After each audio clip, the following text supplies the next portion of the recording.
자, 우리 옆 사람에게 한번 이렇게 인사해 보시다. 오늘은 특별히 좋은 날입니다. 예수 안에서 우리가 이렇게 하나님을 예배하고 또 주일 예배를 드릴 수 있다는 것, 이것이 큰 은혜고 축복이라고 믿습니다. 요즘 참 살아가는 게 다 힘들다라고 이야기를 합니다. 참 많은 부분 속에서 걷잡을 수 없는 어려움과 고통들이 우리의 일상을 지배해 갑니다. 우리는 이 시대를 보면서 고난과 고통의 시대다라고 이야기를 할 수 있습니다. 그만큼 우리의 삶의 모든 환경들이 우리를 힘들게 하고 어렵게 하는 것들이 참 많습니다. 자살하는 사람들이 교통사고로 죽는 사람들보다 더 많은 시대. 그래서 자신의 마음을 지키고 살아간다는 것이 참 어렵고 힘든 시대를 살아가고 있습니다. 여러분들의 삶은 어떻습니까? 우리의 현실들이 주어지는 그 많은 삶의 고통과 고난의 문제들을 우리는 어떻게 해석하고 어떻게 바라볼 것인가? 교회는 이제 골든타임을 향하여 새로운 출발을 준비를 하고 있는 것 같습니다. 근데 진정한 골든타임을 우리가 이해하고 맞이하기 위해서는 우리의 내면적인 영적 환경들이 필요하다고 생각합니다. 이제 다음 주부터 담임 목사님을 통하여 주시게 될 그 골든타임의 메시지들이 정말 여러분들의 인생을 다시 한번 일으켜 세우는, 그래서 축복의 출발점이 되는 골든타임의 출발점이 되길 축복합니다. 그러기 위해서 저는 오늘과 다른 내일의 축복을 기대하면서 여러분들이 준비해야 될 은혜의 시간들을 같이 나누려고 합니다. 유대인들의 육아법을 살펴보면 어린 자녀가 좀 어느 정도 크고 난 뒤에 아빠가 어느 날 그 아이하고 같이 놀다가 아이를 확 밀친다고 그래요. 그리고 냉정하게 되돌아서서 와버린답니다. 아이는 아빠의 갑작스런 돌변에 당황하고 무척 힘들어합니다. 쇼크를 받게 되는 것이죠. 그래서 이 일들을 통하여 이 아빠는 인간에게는 까닭없는 배신이 있다는 것, 또 인간이라는 존재는 얼마나 변화무쌍한 존재라는 것을 아이에게 가르쳐 주는 것입니다. 이 아이가 절망과 배신을 딛고서 다시 아빠의 품으로 돌아오게 되면 그때 자기를 사랑하고 믿음직스러웠던 그 아빠였지만 또 다시 그 아이를 다시 한번 밀쳐버린다는 것입니다. 더 호되게 밀쳐버린다는 것이죠. 여러분, 어린 아들에게 아빠는 사랑의 대상이고 다정한 친구고 자신의 삶을 몽땅 송두리째 책임지고 있는 존재입니다. 근데 이 아빠를 그렇게 믿었는데 이 아빠가 자기를 한 번 밀쳐내고 그래도 또 다가가는데 또 한 번 다시 밀쳐냈을. 또 다시 다가갈 때 그 아빠는 아들에게 이렇게 이야기한답니다. 아들아, 사람을 믿지 말아야 한다. 심지어 이 아빠까지도 너를 배신할 수 있다는 사실을 너는 명심해야 한다. 인간이 영원히 믿을 수 있는 대상은 오직 한 분, 하나님뿐이신 것을 믿게 되길 축복합니다. 여러분, 하나님 외에 다른 것을 믿으려 하지 않게 되길 축복합니다. 우리는 믿어야 할 것을 믿지 못하고 믿지 않아도 되는 것을 믿으려 애쓰기 때문에 인생의 고난이 찾아오고 힘든 것입니다. 시편 146편에 말씀합니다. 방백들을 의지하지 말며 도울 힘이 없는 인생도 의지하지 말라고 말씀합니다. 여러분, 우리는 이 시대에 살아가면서 많은 부분에 대한 두려움들을 갖고 있습니다. 나의 내일은 어떻게 될 것인가? 나의 미래는 어떤 변화를 가져올 것인가? 지금 나는 무엇을 갖고 있는가? 그러나 아무리 생각을 해봐도 내 인생은 그렇게 희망적이지 않을 때가 참 많다는 것입니다. 남자들에게 나이 들수록 필요한 것이 있답니다. 뭐냐면 다섯 가지가 있는데 그 다섯 번째가 와이프고요. 네 번째가 집사람이고요. 세 번째가 마누라고, 두 번째가 애엄마고, 첫 번째가 뭔지 아십니까? 아내랍니다. 참 뒤늦게 철드는 이 어쩔 수 없음. 여러분들의 인생은 나이가 더해질수록 하나님을 믿으면 믿을수록 더 소중한 것을 발견해가는 그런 인생들을 살아가십니까? 여러분, 우리의 믿음 시간이 계속 되어질수록 진정한 본질을 향하여 다가갈 수 있게 되기를 축복합니다. 우리의 인생에 점점 더 필요한 것이 있어요. 그것은 내 삶에 오늘과 다른 내일의 축복이 있다는 것을 믿는 믿음인 것입니다. 여러분, 오늘은 참 힘들어요. 오늘 힘들어요. 예배하러 오기 전까지 우리는 어떤 마음과 어떤 생각을 갖고 왔는지 모르겠고 지금 이 시간도 얼마나 힘든지 모르겠습니다. 그러나 여러분, 그것이 전부라면 절망하십시오. 그것이 전부라면 여러분 실망하십시오. 근데 오늘 성경의 말씀은 오늘과 다른 내일의 축복이 있다라고 약속하십니다. 오늘 그 약속을 붙들고 돌아갈 수 있는 여러분들이 되기를 축복합니다. 오늘 이 말씀을 통하여 우리는 오늘과 다른 내일의 축복의 비결들을 찾아볼 것인데 그 첫 번째는 이것입니다. 저를 한번 따라서 합시다. 변함없는 하나님의 말씀을 믿는 것에서 출발해야 합니다. 변함없는 뭘 믿어야 된다고요? 하나님의 말씀을 믿어야 한다는 것이죠. 사마리아에 기근이 왔습니다. 6장 24절에 보면 아람왕 베나닷이 그의 온 군대를 모아 올라와서 사마리아를 에워싸니 아람 사람이 사마리아를 에워싸므로 성중이 크게 줄여서 나귀머리 하나에 은 80세겔이요 비둘기똥 4분의 1갑에 은 5세겔이 됩니다. 이 나귀머리는 나귀머리, 소머리도 아니고 돼지머리도 아니고 나귀머리, 별로 먹을 것 없는 그 작은 나귀머리 하나에 어느 정도냐? 노동자 320일 일당, 1년 연봉이라는 겁니다. 가장이 일한 1년 연봉으로 나귀머리 하나를 살 수 있는 거예요. 그리고 노동자 20일 일당으로 뭐냐? 여물지 않는 콩이 묻어있는 음식 찌꺼기, 그것도 어느 정도냐? 약 300cc짜리 우유 한 갑 정도를 20일 일당으로 사는 겁니다. 이러다 보니 두 여인들이 앉아서 하는 이야기가 이겁니다. 내 아들을 내라. 우리가 오늘만 먹고 내일은 내 아들을 먹자. 여러분, 전쟁에서 최악의 상태가 뭐냐면 인육을 먹는 겁니다. 그 전쟁이 극단적인 상황이 되고 최악의 상태에서 인간이 선택하는 그 마지막 선택이 인육을 먹는 건데 오늘 그 이야기를 하는 것입니다. 근데 이런 상황 속에서 사람들의 반응이 참 놀랍습니다. 왕은 자기 옷을 찢고 뭔가를 하긴 하는데 자기의 잘못을 회개하기보다는 엘리사를 향하여 원망합니다. 이 재앙이 여호와께로부터 나왔으니 어찌 더 여호와를 기다리리요. 믿을 것이 없다는 것입니다. 믿을 것이 없고 믿을 수 없다는 것입니다. 하나님도 못 믿겠다라고 이야기를 하는 것입니다. 여러분, 우리에게는 하나 갖고 있는 고질적인 질병들이 있습니다.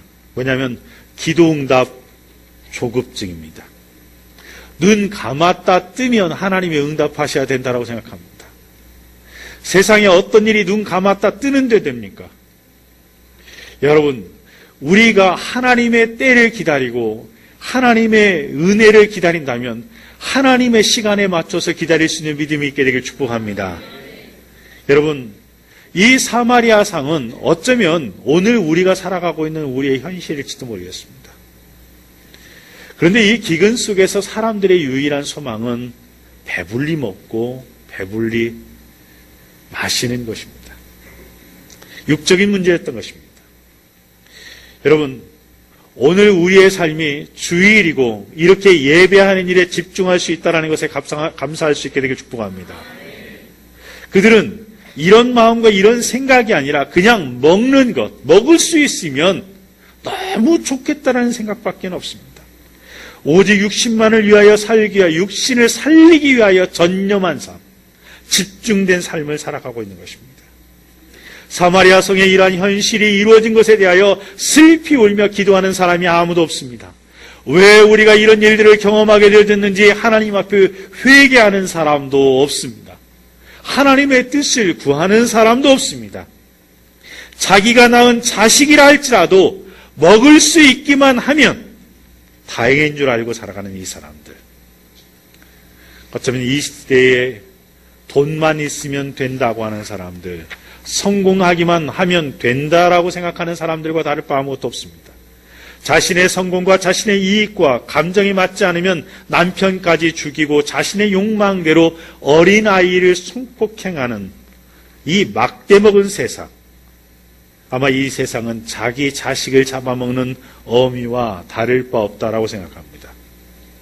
과거에는 한결같이 화려한 삶을 살았던 사람들이었습니다. 하나님을 향하여 아쉬움을 모르고 살아갔던 이들이 화려했던 과거는 온데간데 없고 지금은 죽지 못해 살고 정말 그 배고픔을 견디며 살리라고 최악의 삶을 살아가는 것입니다. 아무 소망이 없는 이때에 희망의 복음을 전합니다. 7장 1절에 보면 엘리사가 이르되 여호와의 말씀을 들을지어다. 여호와께서 이르시되, 저를 한번 따라서 합시다. 내일 이맘때에.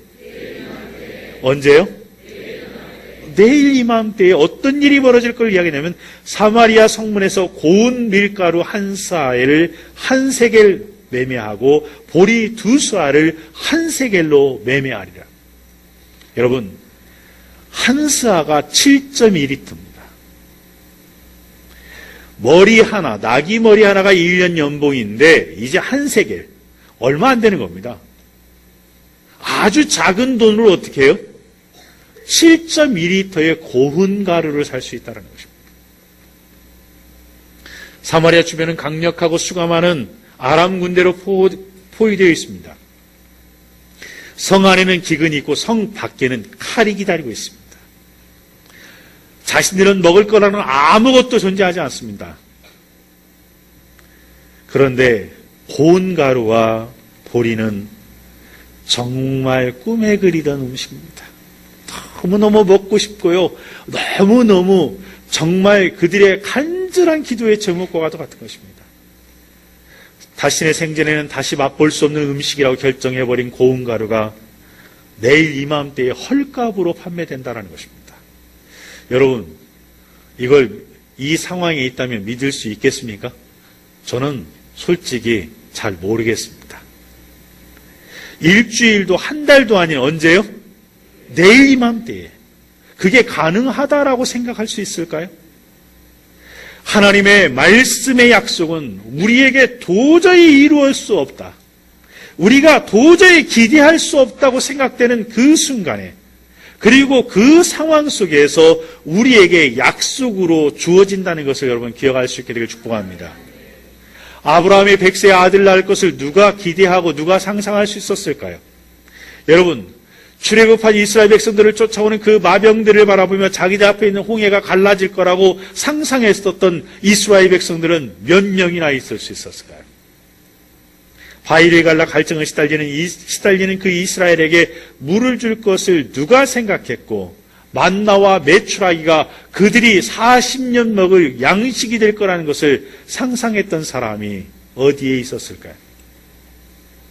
여러분, 상상할 수 없는 일들이 수없이 많았던 그 이스라엘 백성들, 그 역사 가운데 있었지만 왕이 의지하는 신복인 한 장관은 하나님의 말씀이 아니라 합리적인 판단을 믿고 살아가는 사람이 있었습니다. 그때의 왕이 그의 손에 의지하는 자, 곧 한 장관이 하나님의 사람에게 대답하여 이르되 여호와께서 하늘에 창을 내신들 어찌 이런 일이 있으리요. 하늘이 두 쪽 나도 안 된다라는 겁니다. 한국식 표현이라면. 손에 뭘 짓겠다? 장을 지져도 안 된다라는 겁니다. 내가 확실히 믿기는 이 일은 불가능하다라는 것입니다. 맞습니다. 하늘에 창을 내시지 않으면 하루 만에 어떻게 곡식이, 그것도 아무것도 없는데 고운 가루가 그들의 품에 들어옵니까? 여러분, 심어서 싹을 틔우고 열매를 거둘 수 있는 종자마저도 없습니다. 그런데 내일 이맘때에 그 일이 가능하다는 것입니다. 이 군대 장관은 참 똑똑한 사람이었습니다. 자신의 지식과 판단을 가지고 하나님의 능력을 축소해서 그렇지 생각은 명철했습니다. 여러분, 그가 갖고 있는 대단한 지위가 하나님의 말씀을 불신하게 만들어버렸습니다.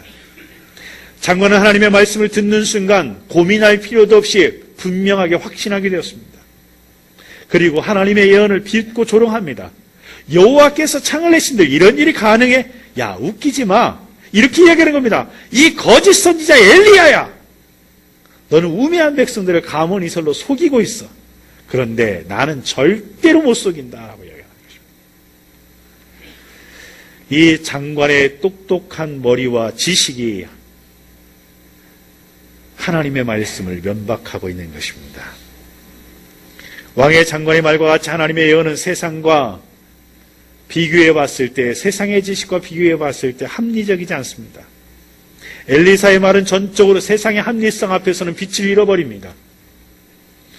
백성들은 엘리사의 말보다 합리적인 이 왕의 장관의 말을 더 타당하다고 여겼을지도 모릅니다.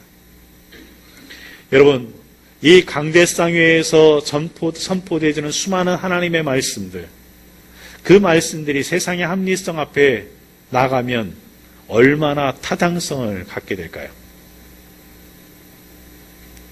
하나님의 말씀은 세상의 합리성과 거리가 멀 때가 많습니다. 여러분, 홍해가 갈라져서 사람들이 바다를 육지같이 건넜다는 것을 믿습니까? 막대기로 반석을 쳐서 생수가 쏟아졌다는 것, 세상의 합리성이 믿을까요? 여러분, 하나님의 아들이 사람의 모습으로 성령으로 선의 몸에 잉태되었다는 사실을 세상의 합리성이 믿을까요? 죽었다가 사흘 만에 다시 부활했대요. 또 온대요. 세상의 합리성이 믿을 수 있을까요?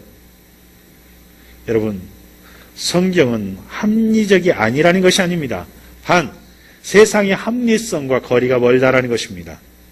오늘 왕의 장관에게는 엘리사의 예언이 있을 수 없는 사건이라는 것입니다.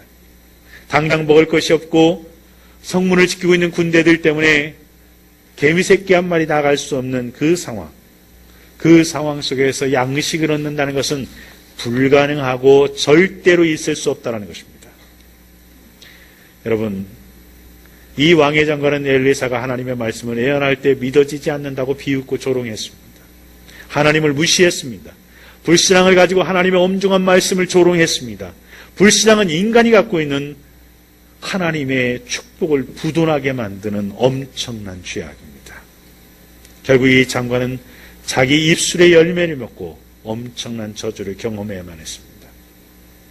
러시아의 철학자 알렉산더 솔제니츠는 이렇게 말했습니다. 반세기 전 내가 아직 어렸을 때에 나이든 어른들이 러시아에 닥쳤던 큰 재난의 원인을 다음과 같이 설명했던 것들을 기억합니다.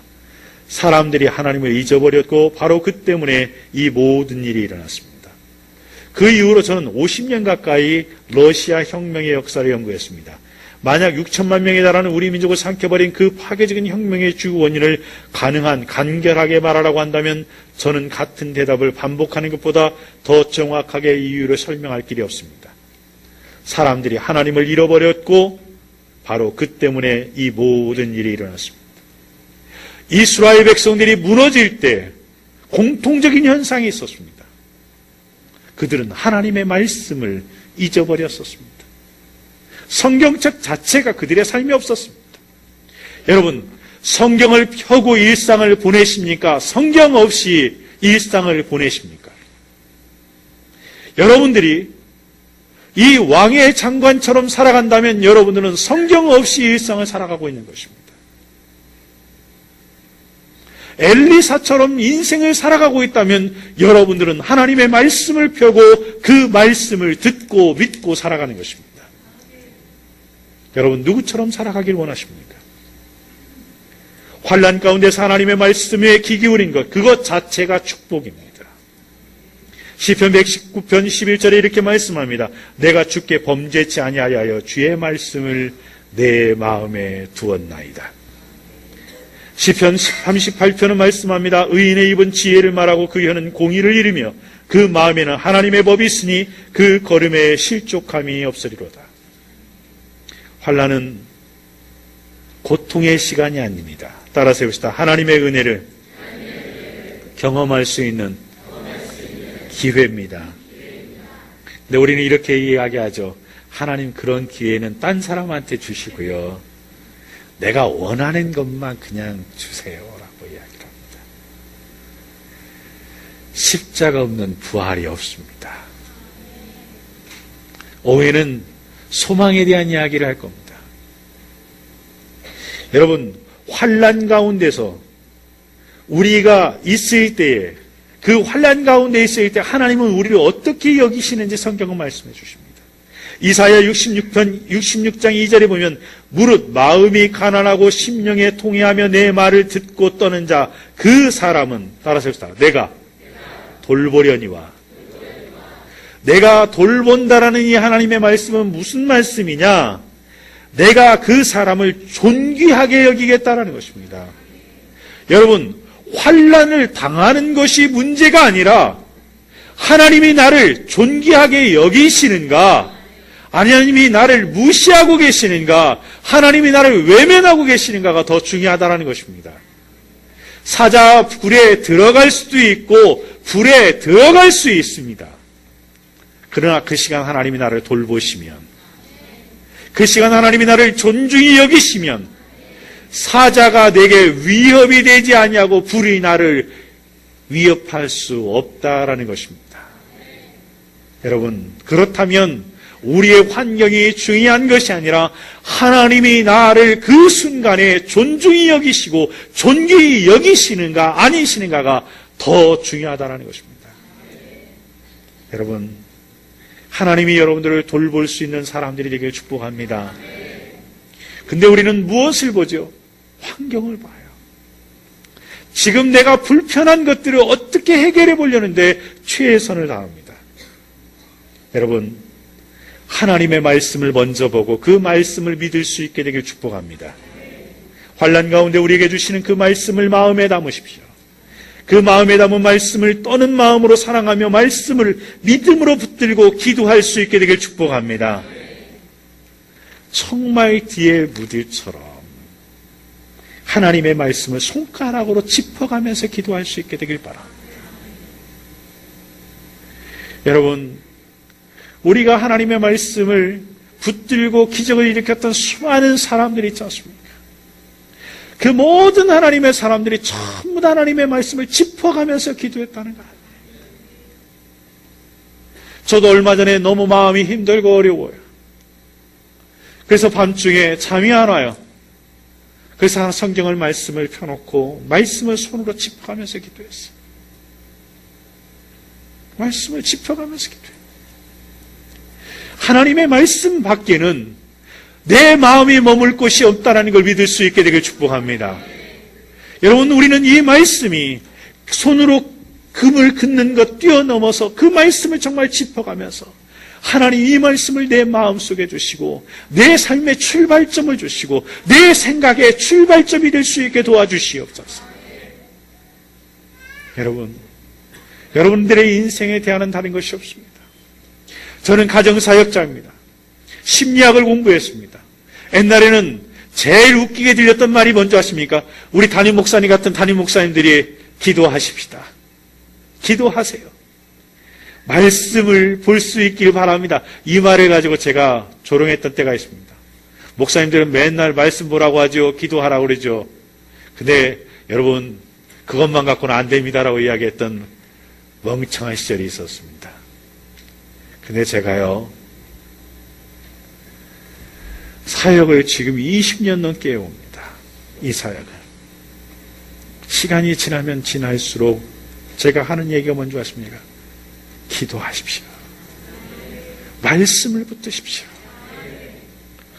제가 남자들을 상담하면서 뭘 느끼는 줄 아십니까? 하나님의 말씀이 아니라 자기 생각을 붙드는 게 인생의 문제였습니다. 왜? 자기를 붙드는 순간 인생은 자기 한계에 갇혀버리는 것입니다. 근데 우리는 하나님의 말씀을 붙드는 순간 내 인생의 한계는 하나님의 말씀의 수준으로 옮겨간다는 것입니다. 여러분, 여러분의 어줍잖은 생각을 붙들고 살아가시겠습니까? 하나님의 말씀을 붙들고 살아가시겠습니까? 오늘 결정하십시오. 하나님의 말씀을 붙들고 살아갈 수 있게 되길 축복합니다. 오늘과 다른 내일의 축복을 여러분들이 기대하십니까? 그렇다면 오늘 기도하십시오. 하나님 아버지, 하나님의 말씀을 믿을 수 있는 믿음을 내게 주시옵소서. 하는 것 다 필요 없습니다. 하나님의 말씀을 믿을 수 있는 믿음을 내게 주시옵소서. 거기에서 오늘과 다른 내일의 축복이 시작되어집니다. 오늘과 다른 내일의 축복은 다른 것이 아닙니다. 두 번째는 이것입니다. 한번 따라서 합시다. 하나님이 택한 저를 따라서 합시다. 나 같은 누구 같은? 나 같은 사람을 통해 성취됩니다. 아멘. 자, 옆 사람에게도 축복해 주십시오. 장로님, 집사님, 권사님을 통해 하나님의 약속이 축복됩니다. 성취됩니다.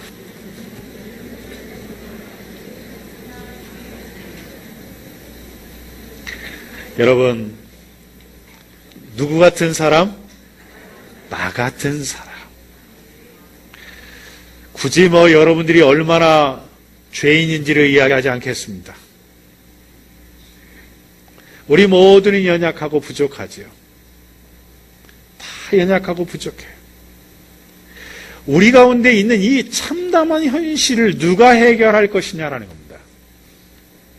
하나님은 어떤 사람을 통하여 내일 이맘때에 이 약속을 이루어 가실 거냐라는 겁니다.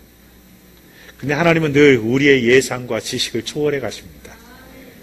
왕이나 똑똑한 관리가 아닌 벌이원자들이, 바로 문둥병자들을 통하여 하나님은 이 일들을 이루어 가십니다. 왕과 장관은 하나님의 약속을 믿지 못했습니다. 결국 불신앙이 가져다주는 축복의 몫을 그들은 다 빼앗겨 버립니다. 여러분, 육신의 눈을 가지고 세상을 보는 자는 하나님을 알 수가 없습니다. 하나님이 행하시는 일을 이들은 알 길이 없기 때문에 그렇습니다. 막 신앙에 눕든 청년이 있었습니다. 그는 하나님을 두 눈으로 보고 싶었습니다. 제 아들이 중딩 때 저에게 하는 얘기가 있습니다. 교회 안 가겠대요. 목사 아들놈이. 왜 안 가냐 그랬더니 내가 믿은 게 아니래요. 지는 태어나 보니까 그리스도인 되어 있대.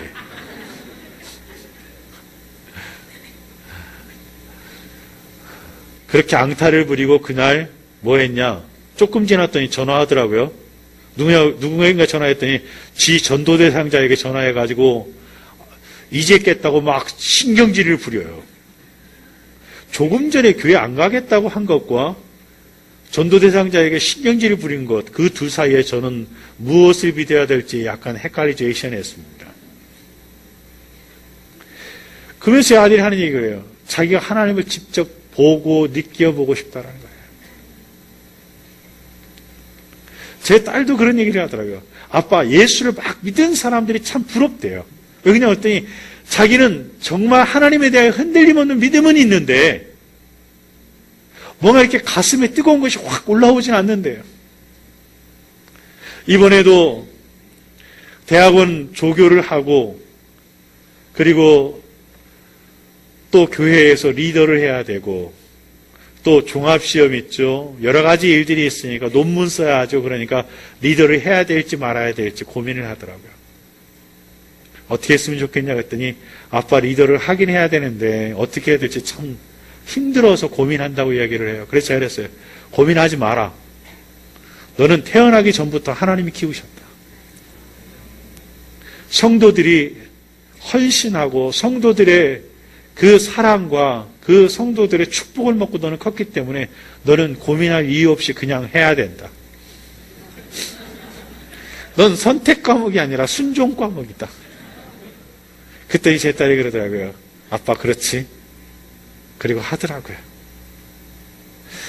여러분, 우리는 우리 자신이 하나님을 보고 싶을 때가 참 많아요. 봐야 믿겠다라고 이야기할 때가 많습니다. 여러분, 보고 믿으려고 하지 마십시오. 그냥 여러분 자신을 보면 됩니다. 여러분이 실물인 줄 믿습니다. 어느 날 신앙에 눈을 뜬 청년이 하나님을 보게 해달라고 졸랐어요. 그래서 이 목사님이 구름 한 점 없는 맑은 날 학교 운동장으로 이 청년을 데리고 나갔습니다. 그리고 이 청년에게 그랬습니다. 저 태양을 좀 보게. 저 태양을 보면 하나님을 볼 수 있어. 여러분, 볼 수 있어요, 없어요? 태양을 볼 수 있는 사람은 아무도 없습니다. 막 눈에 힘을 쥐고 애가지로 쳐다보는데요. 여러분, 저 불빛 하나 보기도 쉽지 않잖아요. 좀 보다가는 막 눈물이 나고 너무 눈이 셔가지고 그냥 고개를 확 숙였습니다. 그러자 이 목사님이 이야기를 했습니다. 여보게, 저 태양도 눈부셔 제대로 보지 못하면서 태양을 창조하신 하나님의 그 밝은 영광의 빛을 보려고 하는가? 하나님의 영광을 보려고 하지 말고 하나님을 체험할 수 있게 되길 축복한다고 말씀하십니다. 여러분, 보는 것이 아니라 하나님은 내가 내 믿음을 통하여 체험하는 것입니다. 하나님은 보는 것이 아니라 하나님은 누리는 것입니다. 그 은혜가 여러분들의 삶을 이끌고 갈 수 있게 되길 축복합니다. 오늘 이 네 사람의 천한 문둥병자들, 성문어기에 나병 환자 네 사람이 있더니 그 친구에게 서로 말하되 우리가 어찌하여 여기 앉아서 죽기를 기다리랴. 만일 우리가 성읍으로 가자 말한다면 성읍에는 굶주림이 있으니 우리가 거기서 죽을 것이요, 만일 우리가 여기서 머무르면 역시 우리가 죽을 것이라. 그런즉 우리가 가서 아람 군대에게 항복하자. 그들이 우리를 살려두면 살 것이요 우리를 죽이면 죽을 것이라. 이판 저판 어차피 죽는 거 어느 쪽으로 가자? 먹고 죽자. 먹고 죽은 귀신은 때깔도 좋더라. 결국 어떻게 해요? 먹는 쪽을 그냥 선택합니다. 배가 고파서 간 것입니다. 다른 것이 없습니다. 그런데 그들이 도착하기 직전에 하나님은 그 모든 것들을 비워놓으십니다. 막상 도착해 보니까 거기는 아람 군대의 그림자도 보이지 않았습니다. 병거 소리와 말소리와 큰 군대 소리를 듣게 하셔서 그들이 다 도망치게 만들었습니다. 여러분들이 직면하는 삶의 문제를 여러분들이 밀쳐 이겨내려고 하지 말기를 축복합니다. 여러분들의 인생 앞에 있는 놓여있는 홍해를 여러분들이 가르려고 하지 마십시오. 요단을 가르려고 하지 마십시오. 여러분들이 스스로 샘을 팔려고 하지 않게 되기를 축복합니다. 하나님이 밀쳐서 열 수 있도록 기다리십시오. 여러분, 오늘 이 전쟁의 모습처럼 성경에 나타나는 대부분의 전쟁은 칼과 창과 방패를 휘둘러서 이긴 전쟁이 별로 없습니다. 브라가 골짜기의 찬양을 기억하십니까? 그들이 그 에워싼 연합군들이 있을 때 브라가 골짜기에 서서 하나님을 찬양하기 시작할 때에 그들이 떠나버립니다. 다윗에게 전쟁을 주셨던 것은 뭔지 아십니까? 다윗이 이기게 하셨다라는 것은 뭐냐면 그에게 전쟁의 승리를 가져다 주셨다라는 것입니다. 모세가 나중에 광야 40년을 건너가고 난 뒤에 하는 얘기가 있지 않습니까? 자기 아들을 안아 이르게 하신 같이. 그게 바로 뭐냐면 다윗에게 어느 전쟁이든 이기게 하셨다는 하나님의 표현인 것입니다. 여러분들이 뭘 할 수 있다라고 착각하지 마십시오. 우리가 기껏 할 수 있는 것은 믿는 겁니다. 근데 참 놀라운 것은 믿는 것으로만 이루어갈 수 있다는 것입니다. 여러분, 오늘 이들은 이 군대 장막에 가서 보니까 하나님이 다 치워놓으신 걸 봅니다. 가서 실컷 먹습니다. 그 다음에 갖고 싶은 것들을 다 갖기 시작합니다. 갖기 시작합니다. 인간의 본성을 그대로 리얼하게 보여줍니다. 멕시코의 온천과 냉천이 한꺼번에 쏟아지는 관광지가 있었습니다. 이 동네 여인들은 더운 물에 빨래를 해요. 일본에 가서 여러분 그 온천들 보시면서 경험해 보셨죠? 가보면 물을 끓일 필요가 없이 그 나무를 갖다가 온천수에 이렇게 넣어서 삶고 감자를 넣어서 삶고 뭐 웬만한 것들 고기까지도 이렇게 온천수에 넣어서 삶는 모습들을 봤습니다. 그런데 여러분, 한 관광객이 그 온수에 빨래하는 것을 보면서 이런 얘기를 했어요. 참 여러분들은 편리하시겠습니다. 여러분들은 참 하나님께 정말 감사를 많이 하셔야 될 것 같아요. 그랬더니 아주머니가 이렇게 쳐다보더니 하는 말이, 하나님이 그 기왕 주시려면 비눗물 나오는 구멍도 주셨으면 참 좋았을 텐데. 자, 옆 사람한테 우리 이렇게 이야기합시다. 인생 그렇게 살지 맙시다. 여러분, 우리는 하나님의 은혜와 축복을 잘 잊어버립니다. 내게 주신 축복을 헤아리기보다는 내게 없는 것을 붙들고 내 인생이 불행하다라고 이야기합니다. 오늘 이 나병 환자들은 자신들의 욕구를 채우고 나니까 그들의 마음속에 느끼는 것이 있었습니다. 우리가 이렇게 해서는 아니 되겠도다. 오늘은 아름다운 소식이 있는 날이거늘 우리가 침묵하고 있도다. 만일 밝은 아침까지 기다리면 벌이 우리에게 미칠지니 이제 떠나 왕에게 가서 알리자. 그들은 자신들이 살기 위하여 본능적으로 선택했지만 그것이 하나님의 은혜였고 하나님의 돌보심이었고 이 전쟁은 하나님께서 이루어 놓으셨다는 것을 그들의 욕심을 채우다 보니까 그들이 더 깊이 느낀 것입니다. 왜? 정말 하늘에 창을 내신들 불가능한 일이었는데 오늘 그들이 너무 손쉽게 죽을 줄 알았던 그들이 배불리 먹고 원하는 것들을 다 취하고 있었다는 것입니다. 그러다가 그들이 부지불식간에 깨닫게 되는 것이 있었습니다. 이건 하나님이 하시지 않으면 안 되는 일이었어. 하나님이 하시지 않으면 안 되는 일이었어. 그리고 그들의 마음속에 두려움이 사오기 시작합니다. 무엇의 두려움과 하나님의 그 손길에 대한 민감함을 느끼기 시작한 것입니다. 여러분, 자신들이 망각한 사명을 깨닫기 시작한 것입니다. 자신들이 무엇을 해야 하는지 그 은혜를 누리면서 발견한 것입니다. 가서 성읍 문지기를 부릅니다. 10절에 보면 우리가 아람친에 이르러서 보니 거기에 한 사람도 없고 사람의 소리도 없고 오직 말과 나귀만 메어있고 장막들이 그대로 있더이다라고 이야기합니다. 이들은 어떤 사람입니까? 너 나가. 너 싫어. 너 우리들하고 같이 있을 수 없어. 그래서 성문 밖으로 쫓기워진 자들이고 버리운 자. 여러분, 성문 밖으로 내어 쫓으면서 그들에게 넉넉한 것을 주었을까요? 불쌍하다고 이웃들이 먹을 것을 싸주고 자기의 재산을 떼어줬을까요?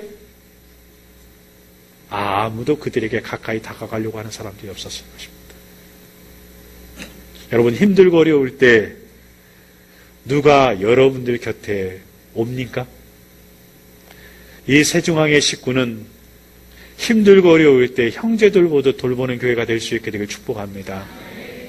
정말 그 사랑에 예수님의 사랑을 느끼고 경험할 수 있는 교회가 되기를 축복합니다.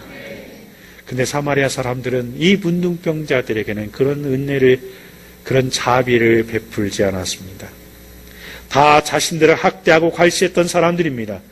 합법적으로, 합리적으로, 당당하게 자신들을 무시했고, 멸시했고, 쫓아냈던 자들이었습니다.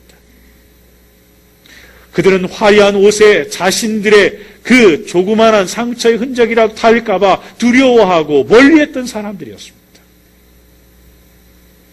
오히려 박수를 치며 즐거워하고 그들을 비웃어야 되고 음식을 들고 와서 그들을 힐난해야 될지도 모르겠습니다. 그런데 그들에게 와서 이 기쁜 소식을 그들은 전합니다. 아주 구체적으로 전합니다. 여러분, 이 문둥병자, 그 실존은 어떤 실존일까요? 어쩌면 세상 앞에 힘들고 어려울 때 우리는 문둥병자처럼 느껴질지 모르겠습니다. 세상에서 가장 작은 나. 그들은 버리워졌지만, 내어 쫓겼지만 아무도 나의 존재를 기억하는 사람이 없습니다. 세상에서 문둥병자보다 못생긴 사람이 어디 있을까요? 눈썹이 빠지고 머리털이 빠지고 온몸에 종기가 나고 다 이것저것 짓물려진 못생긴 얼굴. 못생긴 것을 뛰어넘어 상처투성인 사람. 아무도 그가 인사해도 반응이 없습니다. 알아주지 않습니다. 오히려 그가 가까이 다가가면 돌로 던지고 침을 뱉으면서 저리 가라고 이야기를 합니다. 희망이라는 단어가 상관이 없는 사람입니다. 희망이라는 단어를 가지면 오히려 사람들이 그 희망을 비웃습니다. 여러분, 아무도 함께 해주지 않습니다. 아내도, 남편도, 그리고 자녀들도, 친척들도, 나에게 은혜를 받았던 사람도 나를 멀리합니다. 그리고 동네 밖으로 쫓겨납니다.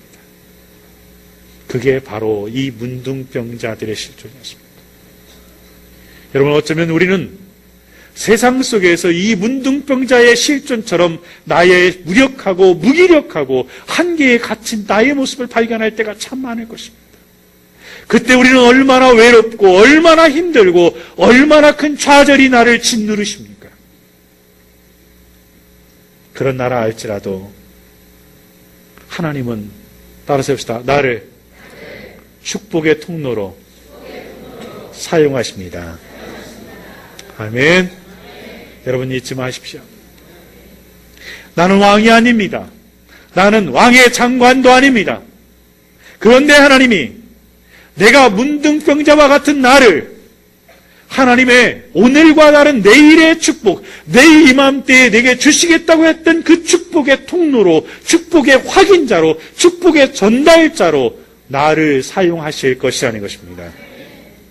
하나님께서는 세상에 미련한 것들을 택하사 지혜 있는 자들을 부끄럽게 하려 하시고, 세상에 약한 것들을 택하사 강한 것들을 부끄럽게 하시며, 하나님께서 세상에 천한 것들과 멸시받는 것들과 없는 것들을 택하사 있는 것들을 폐하려 하시나니 이는 아무 육체라도 하나님 앞에서 자랑하지 못하게 하려 하십니다 라고 말씀하십니다. 여러분, 하나님이 나를 택하신다는 사실을 믿으시길 바랍니다. 우리는 자꾸 나를 생각합니다. 성경에서 나는 죄인이고 하나님 앞에 원수라고 로마서에 분명히 이야기합니다. 여러분, 나를 생각할 때는 나를 위하여 십자가에 못 박혀 죽으신 예수 그리스도를 먼저 생각할 수 있게 되길 바랍니다. 하나님의 사랑을 받은 나는 소망이 있는 것입니다. 하나님이 함께 하시는 나는 축복의 출발자가 될 수 있습니다. 바로 하나님의 사랑을 받은 나는 나를 통하여 하나님이 내일 이맘때에 오늘과 다른 축복을 이루시겠다고 하는 그 축복의 통로가 될 수 있다는 것을 믿을 수 있게 되길 바랍니다. 여러분, 나를 택하셔서 나 같은 사람을 통하여 하나님이 그 축복의 문을 열어가십니다. 자, 옆 사람에게 우리 한번 이렇게 이야기해 봅시다. 나를 통하여 축복의 문을 여십니다. 아멘.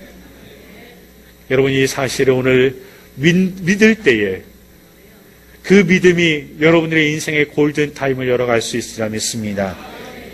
오늘과 다른 내일의 축복은 이것입니다. 한번 따라서 합시다. 믿는 자들이 누리는 축복이다. 누가 누려요? 믿는 자들이 누려요. 하나님은 그 약속을 믿는 하나님의 백성들을 위하여 성취시키십니다. 여러분, 모세에게 말할 때에 모세가 믿지 않았다면 애굽 땅으로 내려갔을까요? 그가 홍해 앞에서 손을 들었을까요? 여러분, 하나님은 믿는 자를 통하여 하나님의 일들을 나타내시지 믿지 않는 자들을 통하여 하나님의 일들을 나타내지 않으십니다. 하나님의 말씀을 믿는 자, 또 자신의 경험과 지식을 믿는 자의 인생은 참 많이 차이가 납니다. 말씀을 믿고 기다리는 자들에 대한 응답이 무엇입니까? 내일 이맘때라고 말씀할 때에 그 말씀이 16절에 가면 이렇게 말씀이 응답합니다. 백성들이 나가서 아람 사람의 진영을 노략한지라 이에 고운 밀가루 한 사에 어떻게 되게요? 한 세겔이 되고 보리 두 스아가 한 세겔이 되니 따라서 해봅시다. 여호와의 말씀과 같이 되었고 무엇과 같이 됐어요? 여호와의 말씀과 같이 됐다는 것입니다. 여러분, 우리의 상상력과 우리의 지식과 우리의 경험으로 하나님의 말씀을 이해하지 마십시오.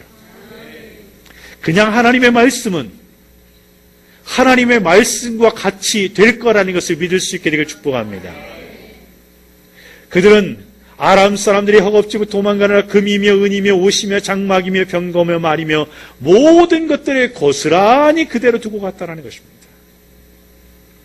여호와의 말씀과 같이 아람 사람들은 그 말씀과 같이 될 수 있도록 모든 것들을 놓고 한 것입니다.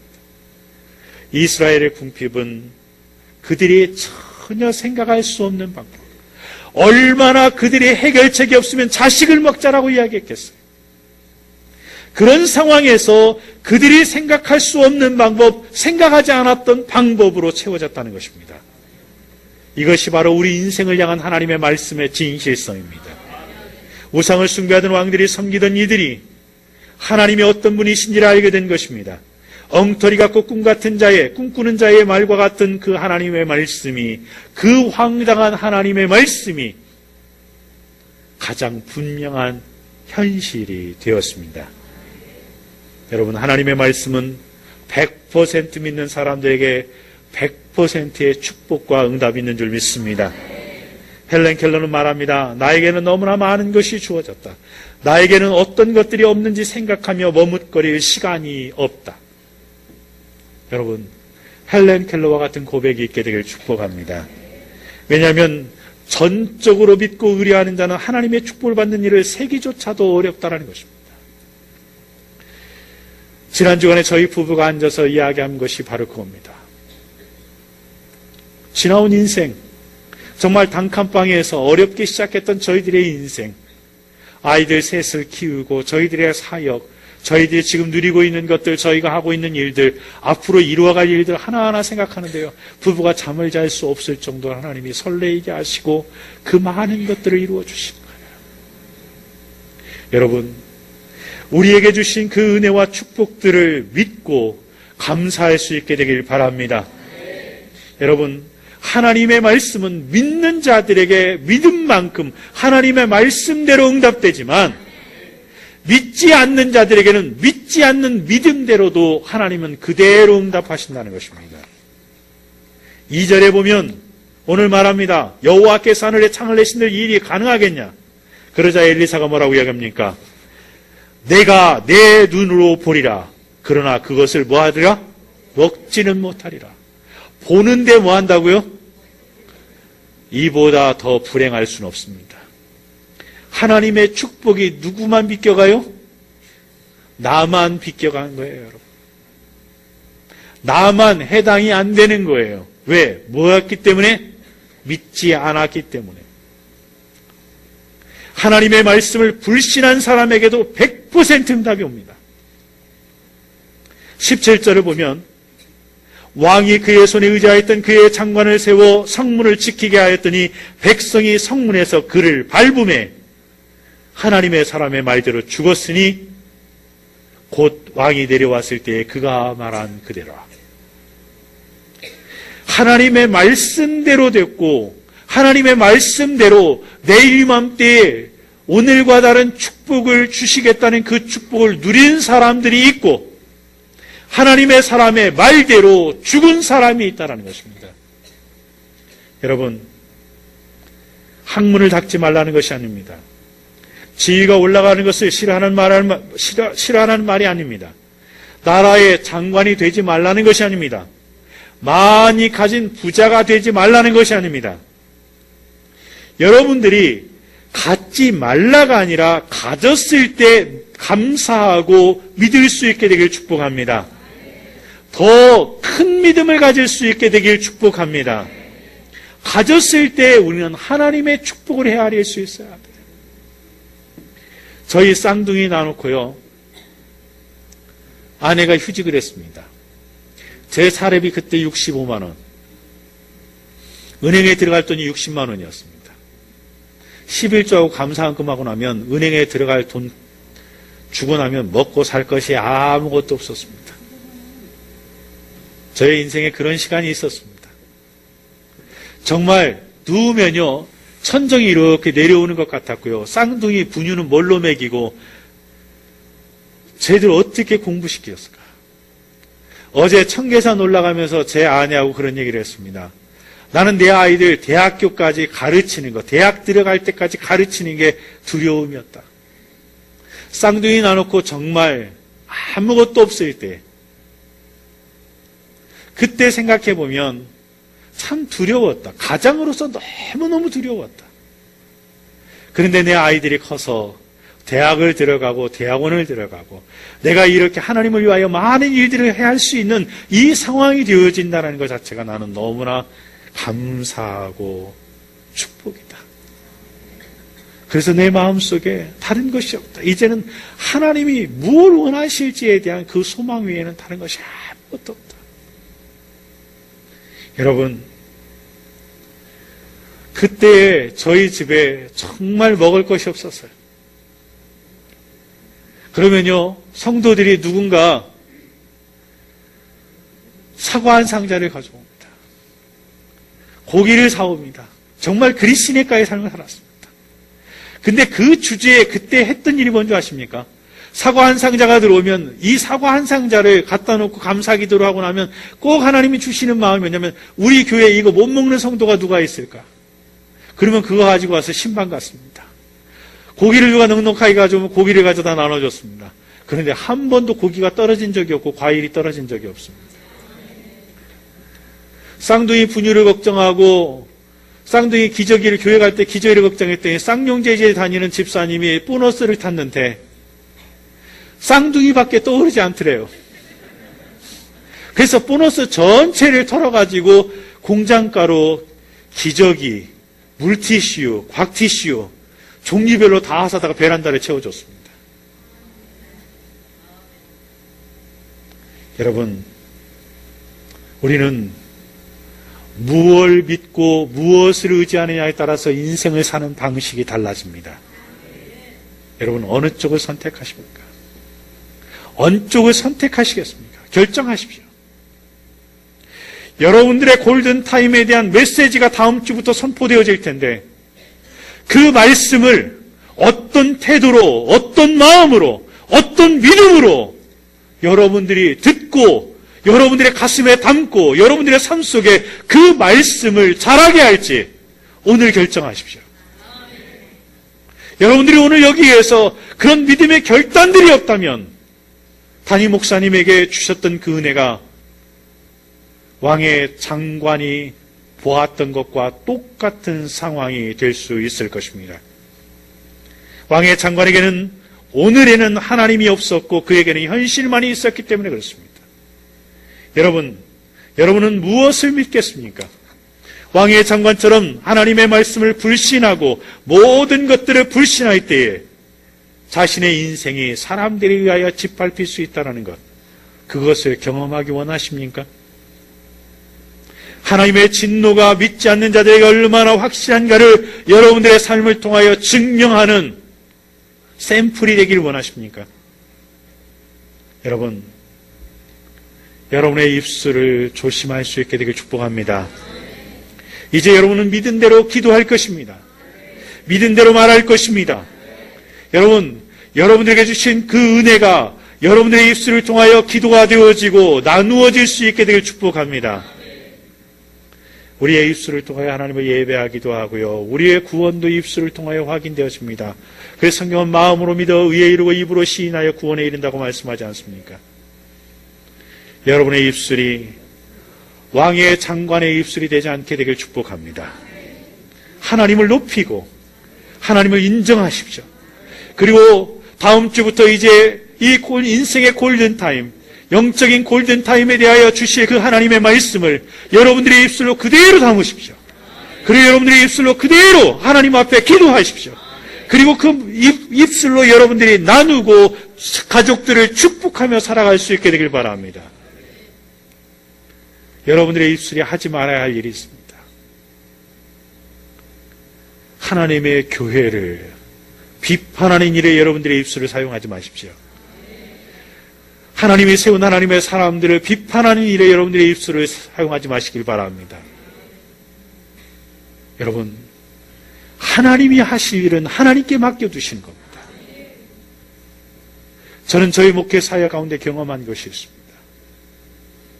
제가 목사 한 수 받기 전에 저는 교회에 어려움이 왔을 때 제가 교회에서 경험했던 것이 있습니다. 제 목회 사역을, 목회 생명을 걸고 담임 목사님과 교회를 지켰습니다. 그것이 오늘날 저의 인생의 축복의 시작점이었습니다. 여러분, 교회는 하나님이 세우신 기관입니다. 그래서 우리가 교회에 대하여 믿음으로 나아가고 헌신된 모습으로 나아가고 사랑으로 나아가는 것은 하나님을 사랑하는 것입니다. 왕의 장관처럼 입술을 함부로 놀려 불신앙의 자리에 빠지지 않게 되기를 축복합니다. 여러분, 요즘 참 많이 어렵다고 이야기합니다. 인생의 절망과 인생의 불평과 하나님이 나를 돌보시지 않는다라는 불신앙을 여러분들의 입술로 고백하지 않게 되길 축복합니다. 여러분들은 정말 천지가 없어지기 전에는 율법의 1.1핵이라도 반드시 없어지지 아니하고 다 이루신다는 하나님의 말씀을 믿을 수 있게 되길 축복합니다. 여러분, 내일 이맘때에 오늘과 다른 축복을 여러분들에게 예비해 놓으신 줄 믿을 수 있게 되길 바랍니다. 오늘과 다른 내일의 축복이 있습니다. 저는 그것을 믿고 여기까지 왔습니다. 1985년도 정말 아무것도 가진 것이 없었습니다. 연탄불 없는 방에서 2해 겨울을 보내야 되는 그러한 어려운 상황이었습니다. 그때 한 가지 믿었던 것이 바로 이 말씀이었습니다. 내일 이맘때에 그 말씀 붙들고 삼각산에 매주 화요일마다 올라가서 바위에 서서 기도했습니다. 하나님 내게 은혜를 달라고, 하나님 나와 함께 해달라고, 나의 평생을 주님이 붙들어서 당신의 뜻대로 써달라고. 돈이 없었기 때문에 중간에 택시 타고 올 수도 없었고요, 자가용 타고 올 수도 없었습니다. 바위에 서서 기도하다가 졸면 곧바로 천국 가는 겁니다. 절벽이었기 때문에. 그때는 덕다운도 없었습니다. 하우스 비닐 있죠? 그거 이만큼 끊어서 뒤집어 쓰고 그냥 밤새워서 기도했던 것입니다. 여러분, 어느 인생도 준비된 것을 가지고 사는 인생이 없습니다. 여러분, 인생을 하나님께 맡긴다는 것은 내일 이맘때에 하나님이 예비하신 축복을 믿고 살아가는 것입니다. 어렵고 힘든 삶이 나의 전부가 아닌 것을 믿고 매일매일 믿음으로 나갈 수 있는 세중앙의 가족들이 되길 바랍니다. 그래서 오늘의 기도를 통하여 내일 이맘때에 오늘과 다른 내일의 축복을 누리는 사람들, 그것을 간증하는 사람들, 그러면 여러분 자살하지 않을 수 있습니다. 그러면 여러분 우울증 걸리지 않을 수 있습니다. 그러지 않으면 여러분 그렇게 살면 가족들이 서로를 축복하는 삶을 살아갈 수 있습니다. 그것이 바로 하나님의 사랑을 누리고 살아가는 인생인 줄 믿습니다. 한 농부가 자신의 집에 창고에다가 풍향계를 하나 달았습니다. 그리고 거기에 뭐라고 써놨냐면 하나님은 사랑이시라. 교회 입구에도 God is love 이렇게 써놨죠. 예. 그리고는 그 풍향계를 달아놨는데 한 여행객이 지나가다가 들어와서 비웃는 듯이 이야기를 했습니다. 당신의 하나님은 바람처럼 변덕이 심한가 보죠? 이쪽으로 갔다가 저쪽으로 갔다가 움직이는 거 보니까. 그러자 그 농부가 아니요, 저 풍향계가 의미하는 것은 이것입니다. 따라서 해봅시다. 바람이 어느 방향으로 불든지 제게 하나님은 사랑이십니다. 아멘. 여러분, 환란의 바람이 어느 방향에서 불어올지 모릅니다. 그때에도 여전히 하나님은 내게 사랑이시라고 믿을 수 있게 되길 바랍니다. 그렇게 되어지면 우리는 오늘과 다른 내일의 축복을 경험할 수 있을 것입니다. 여러분, 담임 목사님의 남은 한 주간을 위해서 기도하십시오. 그래서 정말 이번에 시작되는 골든타임 시리즈가 여러분들의 인생의 골든타임의 출발점이 될 수 있도록 하나님 앞에 기도하십시오. 하나님의 말씀을 믿되 변함없는 하나님의 말씀을 믿게 도와주시옵소서. 하나님이 택한 나 같은 사람을 통하여 오늘과 다른 내일의 축복을 이루어 주시옵소서. 하나님, 믿는 자들이 누리는 축복이 하나님의 말씀의 축복인데 저에게 믿음을 주시옵소서. 이런 은혜가 여러분들의 삶을 이끌어갈 수 있게 되길 바랍니다. 이번 한 주간 동안 여러분 기도로 준비하십시오. 기도로 준비하되 믿음으로 준비함으로 말미암아 담임 목사님을 통하여 주실 그 골든타임의 메시지가 여러분들의 인생의 진정한 의미의 골든타임의 출발점이 될 수 있게 되기를 축복합니다. 기도하십시다.